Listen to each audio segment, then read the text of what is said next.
Some of the people who smile at you the most secretly don't want you to win. They ask how you're doing, they support you, they act kind, they act friendly, they act like they care. But their kindness is not real, it's strategic, and your brain falls for it every single time. Because your brain is wired to trust people who appear warm. Psychologists call this the halo effect. When someone looks nice, your brain assumes they are nice. When someone smiles, your brain assumes they are safe.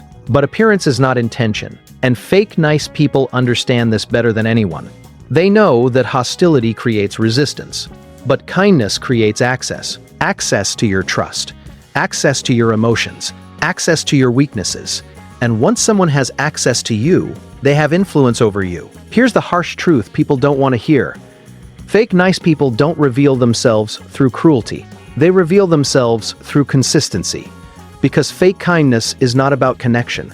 It's about control. And the most dangerous part is, they don't look dangerous. They look safe. They look supportive. They look like friends, which is exactly why they're so effective. Psychologists call this covert manipulation, and once you understand it, you'll see why some people enter your life, not to support you, but to position themselves above you. Your relationships, your confidence, your emotional safety, all of it can be influenced by fake nice people. Because fake niceness is not random, it's intentional. These people study you, they observe your behavior, they observe your insecurities, they observe your emotional needs. And then they become exactly what you trust. Not because they care, but because they benefit. Your brain wants to believe that kindness equals good intention, because it feels safe, because it feels comfortable, because it feels familiar. But your brain was designed for survival, not accuracy. It would rather trust the wrong person than live in constant suspicion, because suspicion feels stressful. But fake nice people depend on this weakness. They know most people don't question kindness. They know most people don't analyze behavior. They know most people trust words more than patterns. So they create an image, an identity, a personality designed to lower your guard. They agree with you, they support you, they validate you, not because they believe in you, but because it gives them influence over you, and influence is power. But here's where it gets even worse. Fake nice people don't just want your trust, they want your dependence. Because the moment you depend on someone emotionally, you stop questioning them logically. And that's when manipulation becomes invisible. Psychology says people don't fake kindness to be liked. They fake kindness to gain control. Because control gives them certainty. Control gives them security. Control gives them power. Here's the painful part. Some people don't want to see you fail. They just don't want to see you become more powerful than them. So they stay close. But to monitor it not, to limit it, to compete with it silently. Their kindness is not connection, it's surveillance. But here's the part nobody wants to admit. Your brain helps fake nice people succeed because your brain ignores small warning signs, small inconsistencies, small moments that feel off.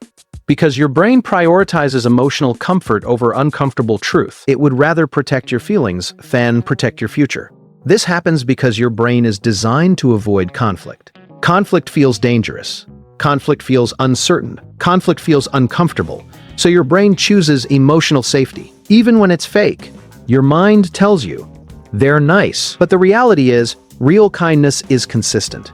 Fake kindness is conditional. Fake nice people are kind when it benefits them, but distant when it doesn't. Supportive when you're weak, but uncomfortable when you become strong, because your strength removes their advantage.